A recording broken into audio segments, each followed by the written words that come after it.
Hello and welcome. Today we're discussing spacing. My last spacing video was very well received, so thank you for that. Because of that, we will be continuing this series. So what is spacing? Spacing is, simply put, the distance you put between yourself and every other important thing or objective on the battlefield. Excuse me. As I continue to do VOD reviews, I realize how much people struggle with their positioning, a larger concept. So I thought I would take one aspect of positioning, which is spacing, and really focus on that. So you can see here, we've taken the battlefield and flattened it into a 1D space. Obviously, Overwatch is a 3D game, but this is the best way to represent the concepts we will be talking about today. So from 0 meters to 50 meters, that's generally your side of the battlefield, and the negative side is generally your opponent's side of the battlefield. And on that note, we will be discussing everything in generalities today. Everything here is only to serve as a foundation for your understanding of how to space yourself out.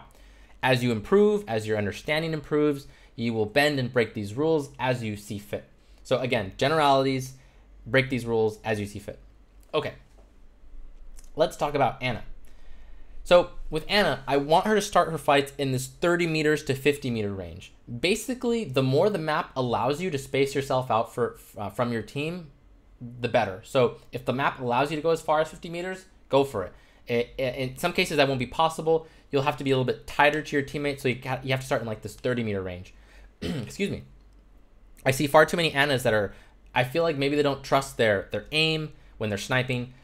Maybe they don't trust their prediction skills with their nades and their sleep darts. Really good Anas excel in this 30 meter to 50 meter range, and they can start fights here and actually end fights here. Wow, excuse me. Yes, so you can really excel here, and as an Ana, you have to be good at this level of play, or rather, you have to be good at this range, right? And when I first started playing Ana, I really lived in this teal space, and I struggled. And I didn't quite realize why until I started watching better Anas and realized that they play farther back far more often. So in general, try to start your fights here. It might feel weird at first because you're just not used to that range. But as you get better, you'll realize how awesome it is to excel in that space as Ana. Now, let's talk about this teal space. This is where you want to go. Well, there's two cases basically when you want to go into this space. The first is when you get flanked. If you watch my Zenyatta video, I recommend that sometimes when Zenyatta gets flanked to stretch the enemies out and fall back. Ana, she kind of lost that potential when she got nerfed. She had the 80 damage on her left click. Now it's 60, which is a huge hit. She can kind of look for 1v1s if you're really good. But in general, try to use those cooldowns if you have them to keep yourself alive and look for support from your teammates. So that's the case when you're gonna start walking closer to your teammates into this teal space and get support. Case number 2 is when the fight's going well. So let's say it's a 6v4, 6v3. Don't be afraid to get a little bit more aggressive and move forward.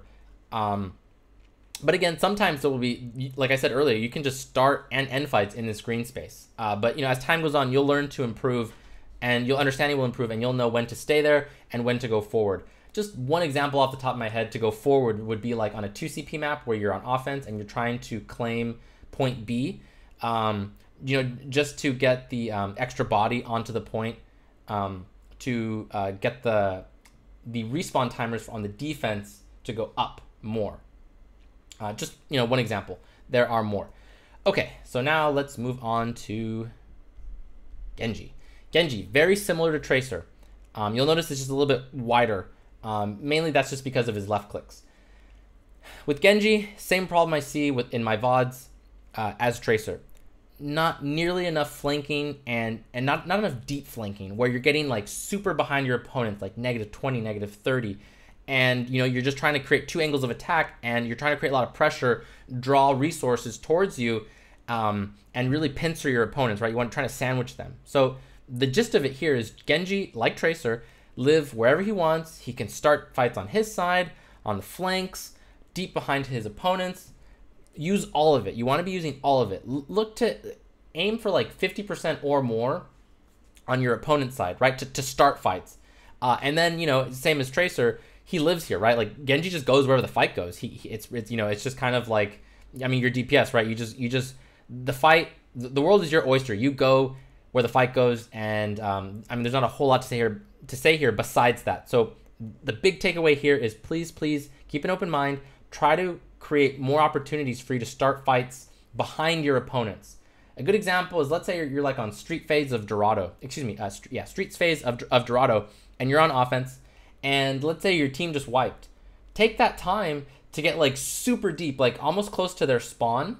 And, you know, obviously, again, generalities, you have to be careful about how you do stuff like this. Like, execution is key here. But a lot of times, you can get really deep behind your opponents without them knowing. And even if they do know, again, that's pulling resources from the front line. So, again, so like just to summarize, if your team just wiped and you're getting to the fight quicker, take that downtime where you normally would just be like poking with left clicks or doing nothing. Take that time to get deep behind your opponents, and then when your teammates are ready to engage, you engage too. So we'll leave it at that. Oh, actually, one last thing. A good example to start a fight on your side of the battlefield, like, you know, this 0 meter to 20 meter side, is Nanoblade.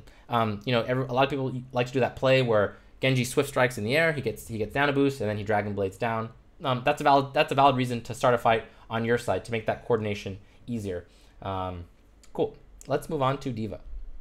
Okay, so with D.Va, you have this green space where, again, this is where I want you to start your fights. She's kind of like Winston, she's kind of like Winston, but more flexible, right? And a little bit more, she has better survivability in this context. Like, obviously, she has the extra 100 armor and things like that, DM, etc., etc. So now let's talk about this green space in terms of, let's think about it in terms of a spectrum. So on this 10 meter side, you're generally going to play closer to this side when your opponents are heavy divers and flankers, and your teammates have a heavier backline. So let's say the enemy is running Genji, Tracer, Winston, D.Va, and you're running, I don't know, McCree, Zen, Ana. You're going to be acting more as a bodyguard and looking to contest flanking paths to make sure that they have to work to get to your backline. Now, on the and then when that happens, you're going to be collapsing into this magenta space far more often, this 15 to 30 meter range.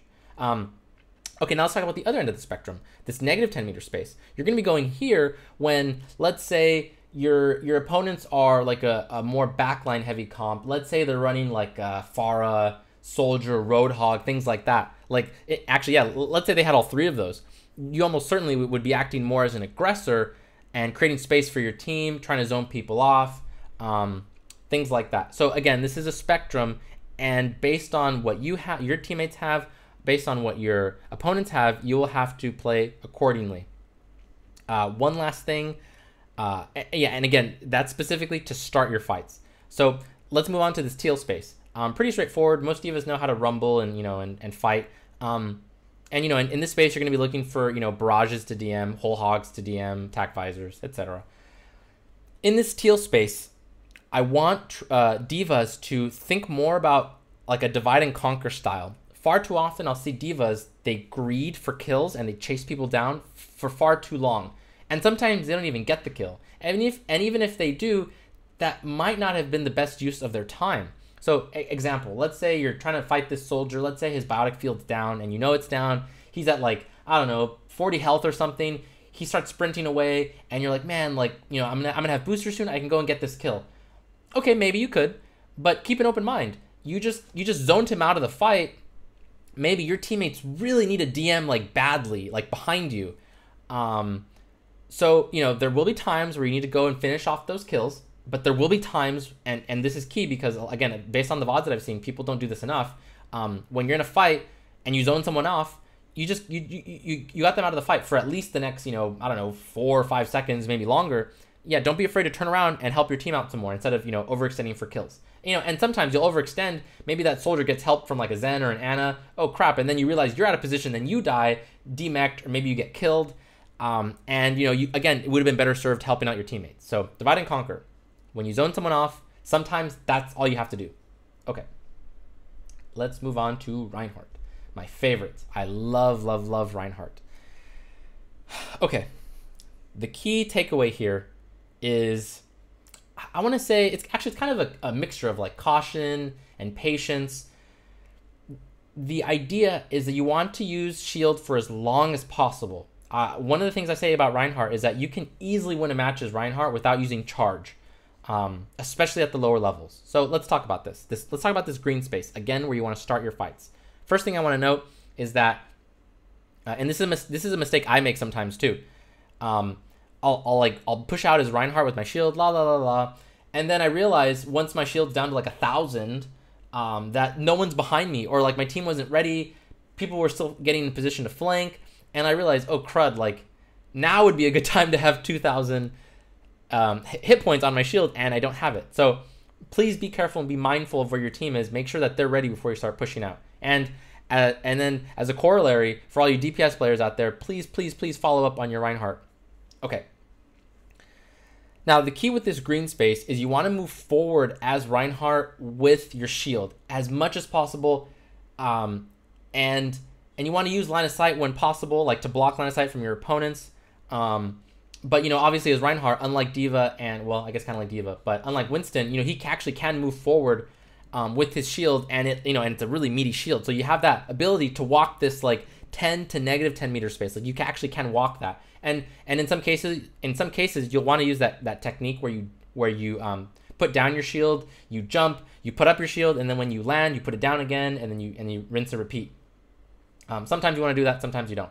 We won't get into all the details today. So basically, the takeaway here is just utilize your shield, right? In this space, you're not going to be charging.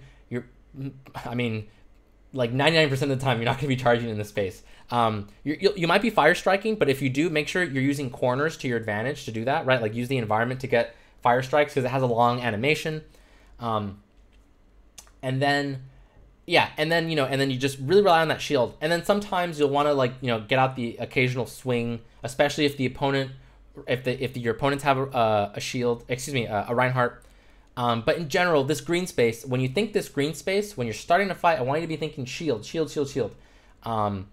Get it to as low as possible without breaking, for as long as possible. Okay, that's enough about that space. Let's talk about this magenta space.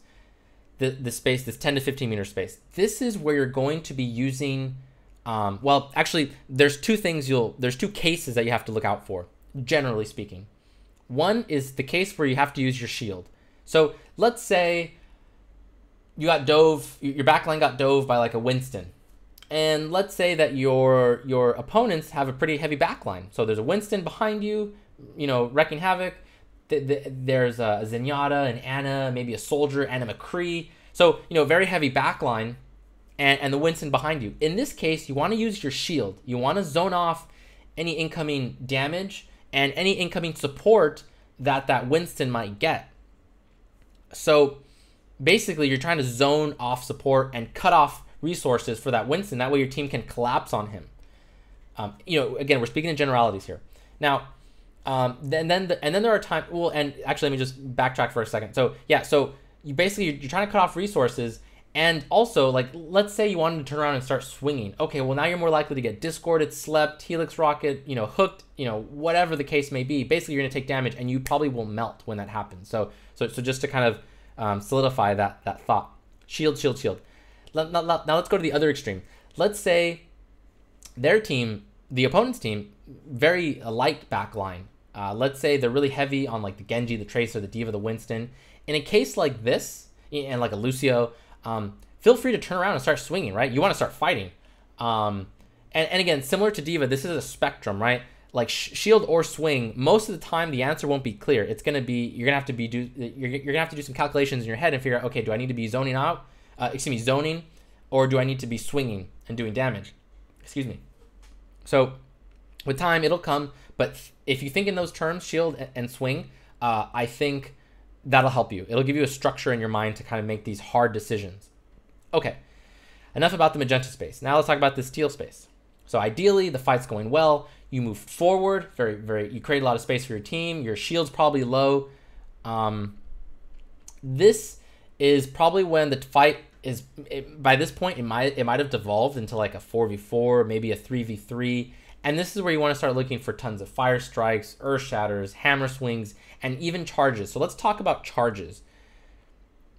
Charge is one of those things where it's high risk, high reward. You better know what you're doing when you're using that charge. So things to look out for. The opponents are, like, whoever you're looking to charge are kind of in a tight space. Bonus points if there's a lot of people in a tight space, because then there's likely you hit one. Ideally, they're close to you. They're not very far. Please don't go for long-range charges. Please, please, please. Desperation, like if you're kind of just desperate, you're looking to turn the fight, okay? What I don't want you to be doing is trying to make plays as Reinhardt. As Reinhardt with charge, please don't try to make plays. More often than not, you will actually make your team, like, let's say your team was winning the fight. You might actually make them lose the fight because you decided to do a silly charge, you got slept darted, hooked, discorded, whatever, and you'll melt. So please be careful with your charges. Charge is one of those things where once you have a lot of experience on Reinhardt, then you can kind of start to experiment and use it really well, because it's a really exciting, fun thing to use, but it's one of the things you have to be really careful about how you use, because it can just lose you games, like just straight up, it can lose you games. And as a side note, for this magenta space, going back to this magenta space, this 10 to 15 meter space, be careful charging there as well. I would say even more so, like I would say the teal space is generally the place you'll be looking for charges. This magenta space, sometimes be careful. It's hard to pin down divers and flankers with your charge. That being said, there will be opportunities to do so. This green space, please really avoid charging there. There are very few situations where a charge is warranted in this green space when you're starting off a fight. One example where you can do that is if you have a friendly Zarya who gives you bubble, and you're looking to make a play. You maybe have Earth Shatter ready to go, and you're going to charge in, maybe get a pin, and then go for an Earth Shatter. A very good example of when you might do that. But those opportunities aren't very frequent. Okay, that's pretty much it. I hope you enjoyed the video. If you liked it, please subscribe. If there is another character you would like me to do on spacing, please let me know. Thank you.